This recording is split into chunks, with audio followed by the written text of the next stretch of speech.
We go.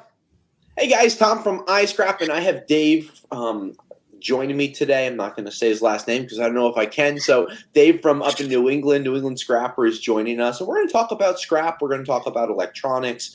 Dave has been scrapping since he was back in seventh grade. He told me that really started looking in third grade. So it'll be super interesting to connect. You know, I've been around scrap since I'm 6 years old, as have my kids. So it'll be an interesting perspective. Dave, thanks for joining us.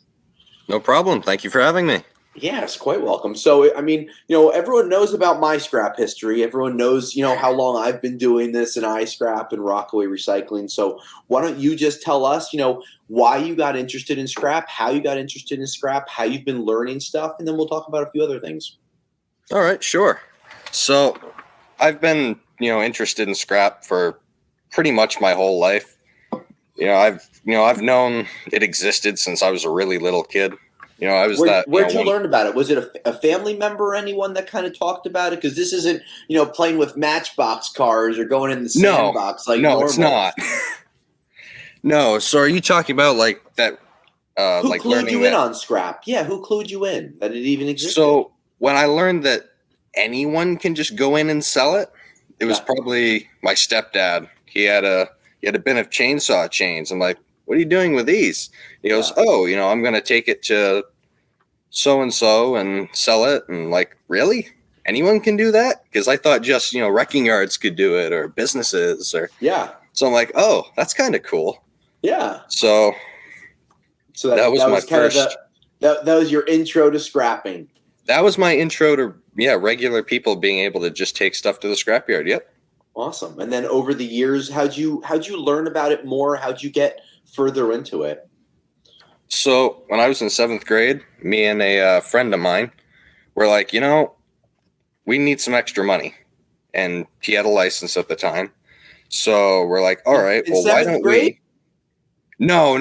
He's a couple years older than me. Okay, good. Anyways, no license in seventh grade. That would be bad. Anyways, we're like, all right, I'd like to make some extra money. So we're like, well, why don't we try to get some scrap from a couple places? So we talked to the people at my school and they had some microwaves because, kids broke stuff. It happens, chairs. So we're like, all right. So, I'd take it apart after school and then we never actually went in and took it in, but we had I take that back. We did once. Okay. But that was, the partnership for the beginning, and eventually he didn't have as much time to do that, so I kind of just took it over on my own. Hey, you know what? It's a great side hustle. I remember being, in seventh grade and mowing lawns or raking leaves or shoveling snow. I was always hustling, and I know that I was always, down at the yard working. So I never had the scrapper perspective where I was always looking for stuff. So to me, it's interesting because I still pull over on the side of the road. I have my wife and kids in the car sometimes. And I saw some brass pipe recently in my neighborhood. I'm like, oh my God, why is this guy throwing this out? I mean, to this day, I continue to pick up scrap so I can understand, kind of the addiction that you and thousands of other people have. And I know that we were saying earlier that you'd like to get into this full time, but it's hard to get enough clients, enough steady people to always have metal pouring in, right? Yeah, that's true. I mean, being more into electronics than scrap metal, even though, I still get scrap metal from it. Yeah. I'm focusing more on like a business, like marketing to businesses that say, hey, we have this stack of, printers, computers, monitors, can you, rather than, the person who has, a computer and a laptop that I have to drive 20 minutes away for. Yeah, this way you can go and while you're there, you might be able to get half a dozen things that they wouldn't even think about. Old modems, routers, things like that are just laying around. Even the keyboards. Why do you focus in on the electronics over the years? Just because you are more interested in it? So the reason that I got into the electronics is there's a couple different ones, but one of them is that where I live, scrap steel just really isn't that profitable unless you're doing it as a hobby. Yeah. unless you can pick up like dump truck loads and not pay for any of it, then there's really no real way to make a living off of scrap steel. Yeah. So a lot of labor. Yeah, that's true. One of the nice things about, e-scrap, electronic scrap, e-waste, whatever you want to call it, is it's very high value. Yeah. If that makes sense. Yeah. No. I mean, even getting $1.30 a pound for something is way better than most 10 cents non-ferrous. a pound. Yeah, and you know what? It's such an interesting point because, if you've ever listened to anything that I've ever said, if you're not having volume and selling consistently, you're going to continue to be spinning your wheels. And if you take your $1.30, let's say you have a motherboard, and we'll talk about some electronics in a second, but if you have a motherboard that weighs 2 pounds, and you could sell it for $1. Heavy motherboard. I'm just easy math. A pound, right? You have a motherboard and it weighs a pound, and it's $1, right? You would need 10 pounds of steel at 10 cents a pound to equal that one board. So to your point, you could pick up a computer tower or a laptop, and that could be 5 to 10 more times profitable than the scrap steel would, and you don't need to have a pickup truck, a truck and a trailer. You can be driving in a car and throw stuff in the trunk and still have enough space. I mean, there you go. So when you're separating stuff, we're going to pull up some pictures of different descriptions that we have online, and I'd love to hear, how you separate. I'd love to hear about things that you've been able to encounter or how you've been selling over the years. So, these are just pictures to be able to kind of, point you into the direction. But as you've learned about e-scrap and you've started to take things apart, what have you learned over the last few years? That there's a lot more value in it than you initially think. That's one of them. Okay. Do you sell a lot of the stuff to your local scrapyard, or how have you gone about learning and educating yourself, and then in addition selling it? So I sell almost none of it to my local scrapyard, basically because they're not really set up to give me, the proper value for it. Which most scrapyards, in my experience, haven't really gotten into it in the way that they could. No. So what I've done is I've worked with boardsort.com online, sold a couple things on eBay, which I can, talk about after, some of the real high value stuff. Yeah. And I haven't gone there yet, but I've also talked to a board buyer to buy my motherboards, mid-grade, stuff like that. Interesting. How has Board Sort treated you with some of the boards? Have you been happy overall? Has it been more of a scrapping or more of a resale experience? It's interesting because you ship it to them, but I've been super happy. Good. With Board Sort. I forget his name, but he's a great guy. Has he explained to you how to sort things better? Have they educated you in a way so you know kind of what to look for? They're huge on education, which I really like. They're very transparent. So I mean, any question you have, you email them. He'll get back to you personally within my experience. It's like 2 days within that. Wow, that's great. Usually he gets back to you. So what are some of the biggest things that you've been able to identify from, let's say, taking a regular computer apart? We have a lot of basic listings on our site, which is meant for the basic scrapper to be able to learn, different categories, low, mid, high grade. And of course, we can take those grades and then we can break them down further. But what we've found from iScrap's point of view, we've tried to keep things simple. Because, to get into electronics can be very confusing. I mean, if we look at memory, for instance, memory, you have 3 or 4 different types of memory. But what have you learned with some of the motherboard scrap that you've been able to sell? How have your categories changed? What have you been able to learn that you could teach us right now? So just talking about motherboards, when I first started learning about electronics, I would have actually started scrapping. I would have just thrown them in with circuit boards and gotten the 5 cents a pound for them, which I'm assuming a lot of people still do. And if you can help it, don't do that. Because a lot of people will throw it. A lot of people will do just that. They'll throw it into your CBM, like your copper bearing material, and they don't even think about the gold or the silver that's on it. Yeah. I mean, there could be gold, silver, platinum, palladium, but I mean, there's probably 3 or 4 different grades of motherboards. I mean, you've got these ones right here, which are a metal socket. This is probably going to be your lowest grade, $2 to $3 a pound. Mm-hmm. And that's one of the most common. Those are out of mostly computer towers. They have the most CPU of the newer ones. Yep. Could you bring that back just so we can talk about it for a sec? Because I think it'll be really good. If you look at this board and you see all these different sockets contain gold. And we've done videos on this. But what do you take off of these sockets, Dave, when you go to look at them? Because this is not how they come out of the computer. No, this is not. And there's 3 main things that are going to be attached to this that you're going to want to take off. And that's pretty much it. You don't want to do any depopulation. What is it that you look to take off? So the main thing, the CPU right here. Yep. This one here is a copper top. Yes. So that's tin copper on the top there. And then a lot of people don't know that those have copper on the top. So they think that it's either gold or silver, but using that file will show you that about 3/4 of the weight of that CPU is actually copper. And very hard to store or separate because they're glued so tightly together.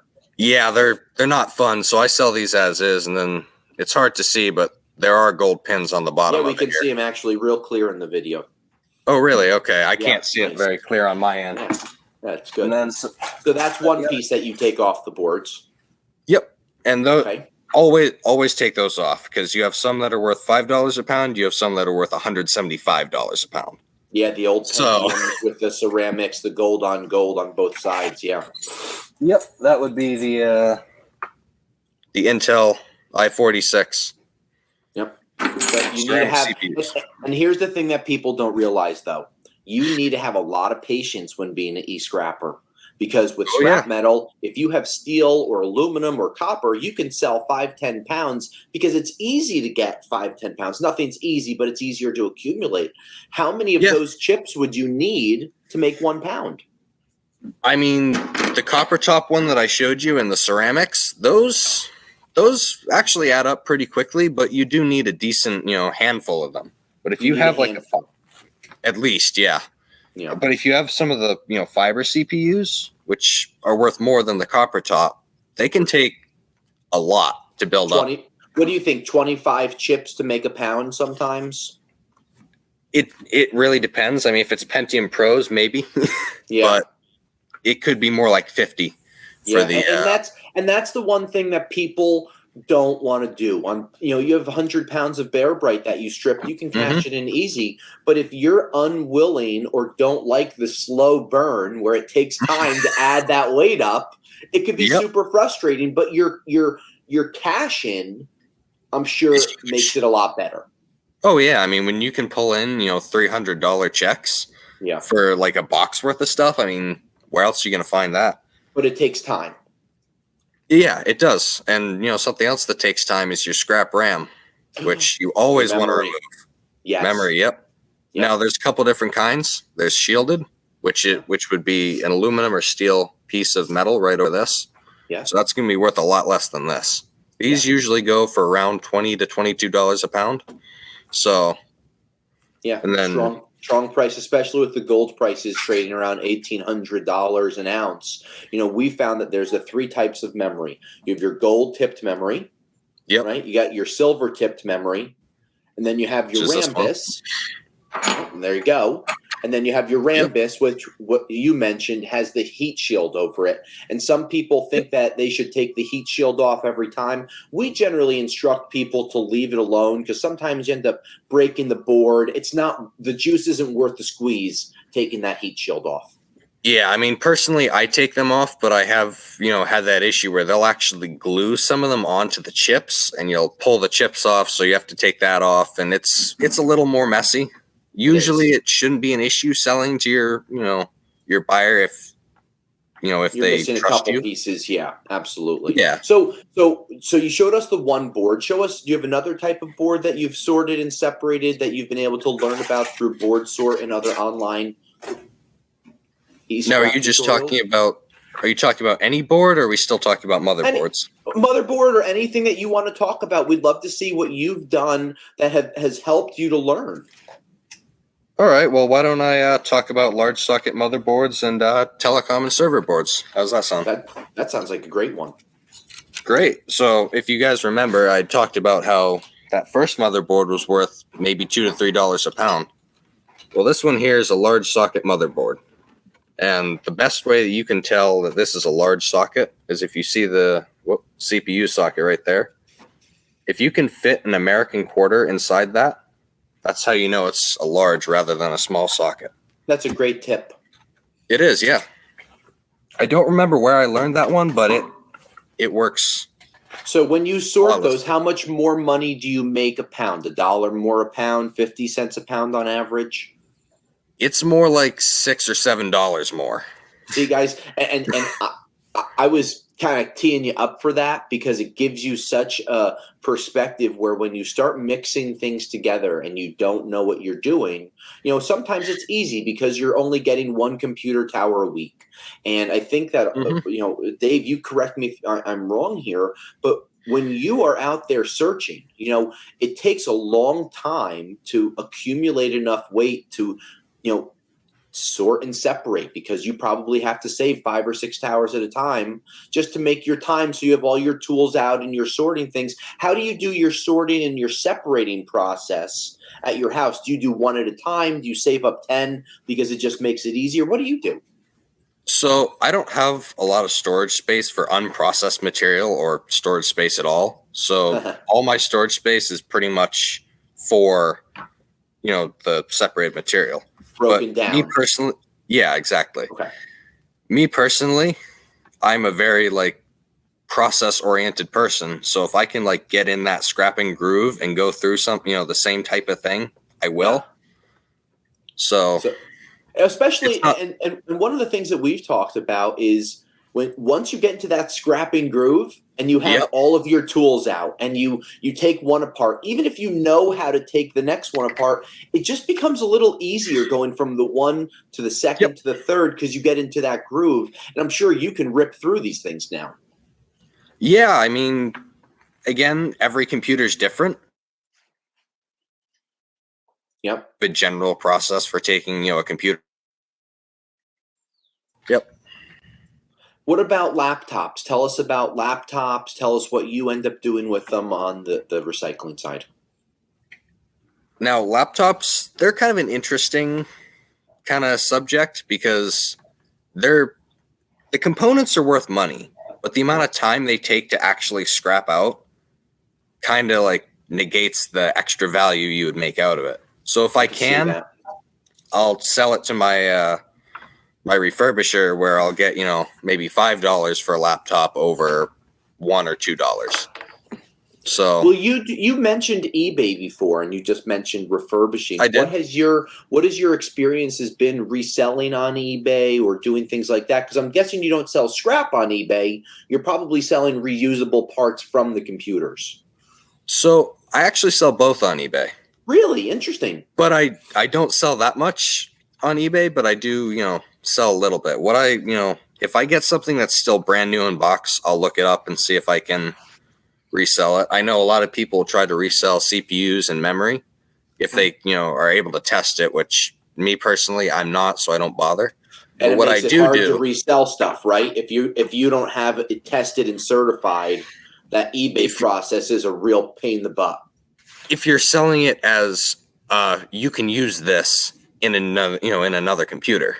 But what you can do, which I've done before, is take things like your ceramic CPUs and your RAM.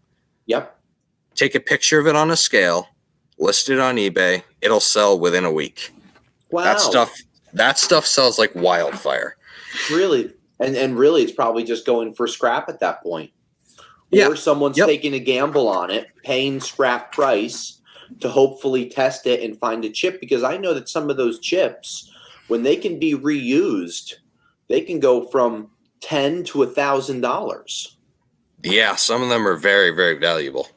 Especially on older computers that break and you can't go to Best Buy to buy parts anymore. You have to resort to the old online, eBay. Yeah, well, I mean, like this, you can't go, to Best Buy and buy an Intel i46 anymore. They don't make them. So if No, you they could, don't. so it'd be really hard to find one that works. Yeah. What else have you learned in the whole e-scrap that you'd like to talk about? Other boards that are commonplace or different scrapping type of things, power supplies, hard drives, things Yep. that are still high value, but not Yeah. as high as CPU and memory. Now, power supplies are interesting because you can either sell them whole or you can scrap them out and get a low grade power board and some wire and all that.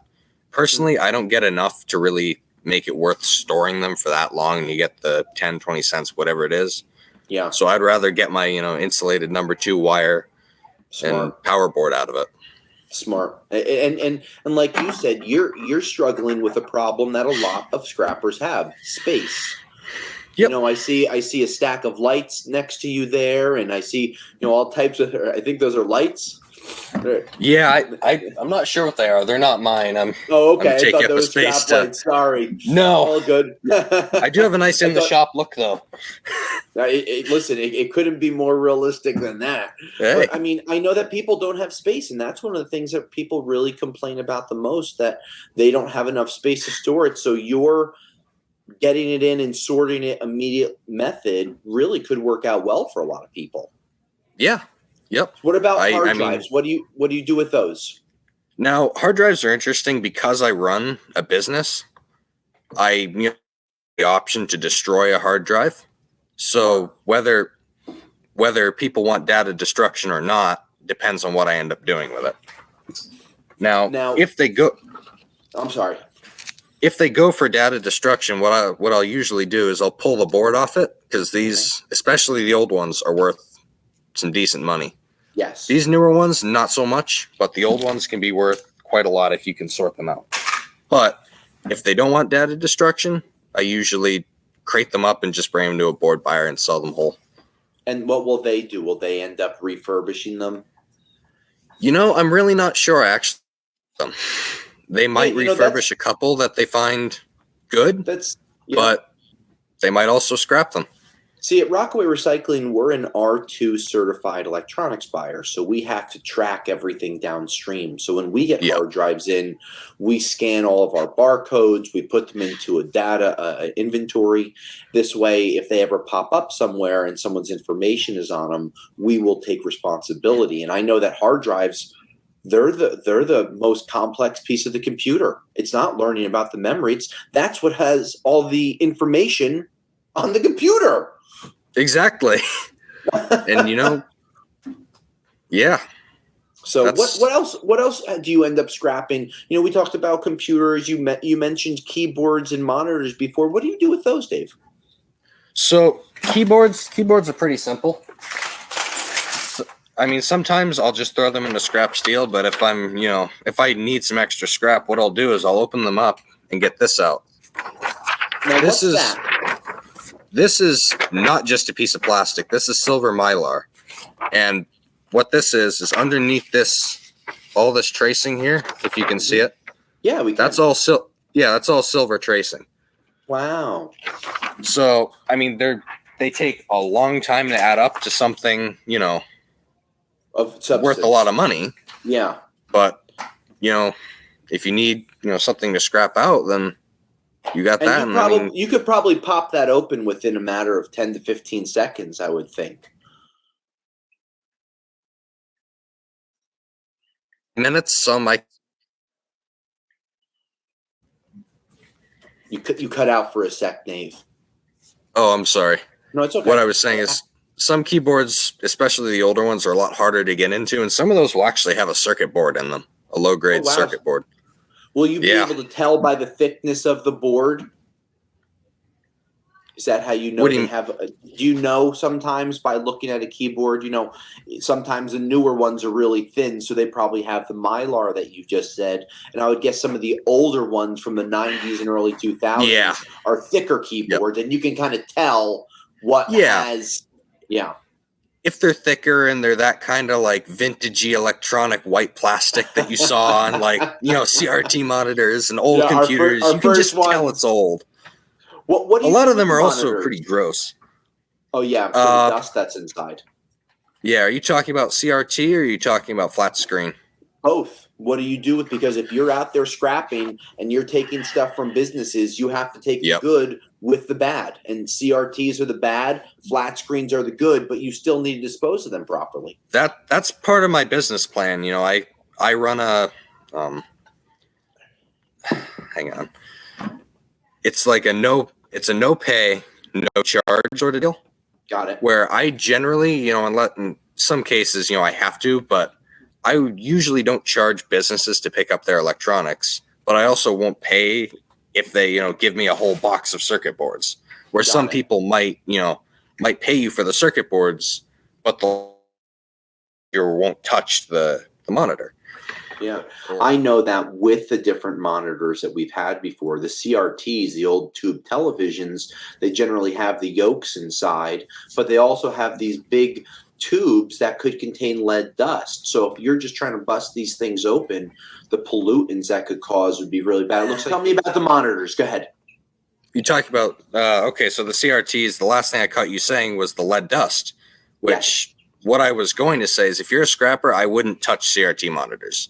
Great Unless you're going, which I used to do, and I didn't realize that was in there until I learned. I'm like, oh, harmful. You know, I shouldn't. Yeah, and the biggest thing I can stress, and I've stressed this, you know, on my YouTube channel as well, do not throw CRT tubes into the trash. Whatever you do, bring them to an e-waste recycler. They'll probably charge you for it. Yeah. Your local transfer station may charge you. They may not. Depends on where you live. But one of those two places is your best bet to get that properly recycled. And you know what? I'm going to build on that for a second. You know, everyone thinks that they should always cash in when they're going to sell scrap. But when you talk about environmentally conscious, when you talk about doing the right thing and talk about taking stuff from people for free, well, you don't get to make money on every job.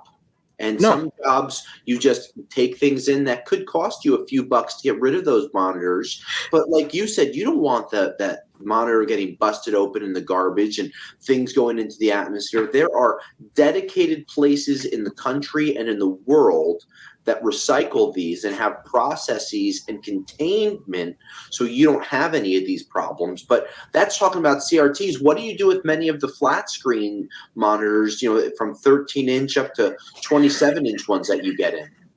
Now, flat screens, they're another one of those things where it's very low value. I mean, the smart board inside may only be this big for a large, you know, 60-inch TV, especially the new ones. So there is very little scrap value in those. Those are kind of one of those things where if someone called me up and said, I've got a whole stack of these, I would probably have to charge them for it because I wouldn't make enough money to go pick it up. No, and when you're doing that, you have glass to get rid of, you have plastic, you know, to get rid of, and you have a lot of time. You're looking at such a small board. If you can hold that up again, that board is so small, it probably weighs 1/4 pound. And if you're picking up a 32-inch TV, it's a lot of work. Yeah. I mean, I'm pretty sure that's a modem board, but that's for size, that's pretty much spot on. And your power board usually isn't going to be much bigger. No. Are there any other samples? I'm sorry. Go ahead. Another thing you have to think about is some of them can also have mercury gas in some of the bulbs, I've heard. So those also have to go to a proper recycler. Yeah, a lot of the older ones do. We've told people that if the screen is rounded, don't open it up. If it's flat, it's going to be a little more safe, right? But if it has a big fat back on it like this, and it's not a skinny monitor, we suggest never opening those things up. And definitely don't throw them into the steel pile or into the garbage. No. Now, what other things do you have laying around that you wanted to show us or talk about that might be interesting to other scrappers like yourself? All right. So for regular scrappers, two of the things that you're going to see the most when scrapping appliances are low grade and mid grade boards. Now, here's two examples of low grade. And now, what do you consider a low grade? All right, yeah. So if you look at it and it's got, transformers on it, large aluminum. Can you see what I'm pointing Put at on there? the other side. Put on your right side. It'll be better. Yep, that's perfect. There, how's that? Yeah, that's good. All right. Yeah, I know the sun's kind of really bad. Yeah, the sun gets in there. It's all good. Wow.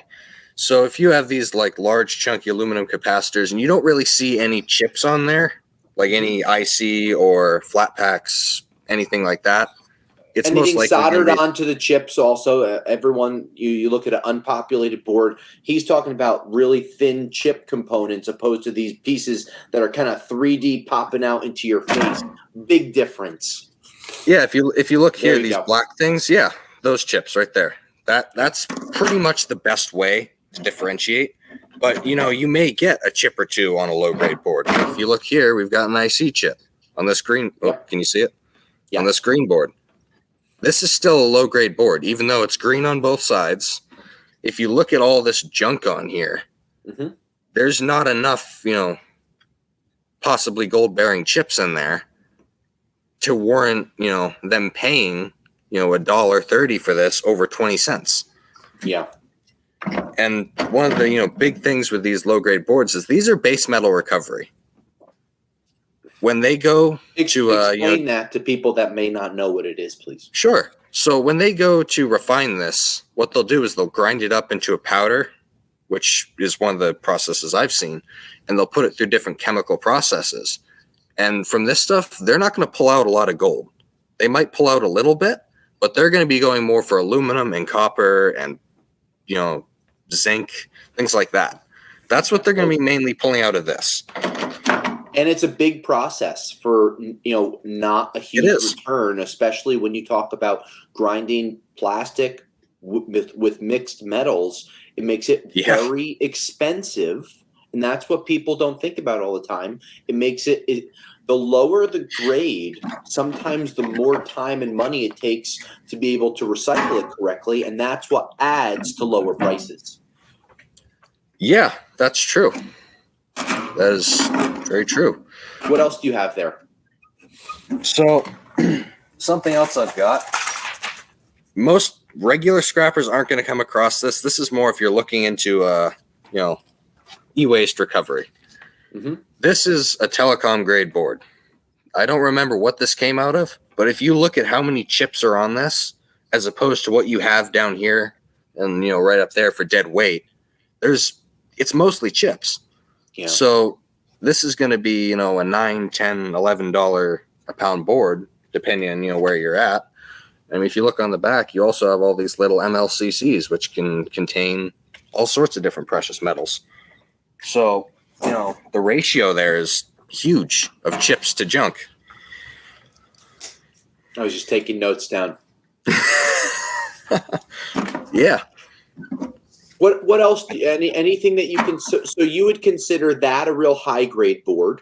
You would consider for sure. Some of the boards that you showed us earlier a mid grade board, and then you showed us the low grade board definition. Are there any other types of electronics that you'd like to spotlight before we jump out? Are you talking about boards, or are you just talking about boards any electronics? Or electronics, anything that you make money on, or that you've learned about that could be interesting to other scrappers? I mean, there's so many different categories of boards. There's, mid-low, and there's your couple different high-grade board categories, but there's also others that don't fit into that category, like hard drive boards, CD-ROM boards, which I don't think I have any on me. Oh, Goldfinger slot cards.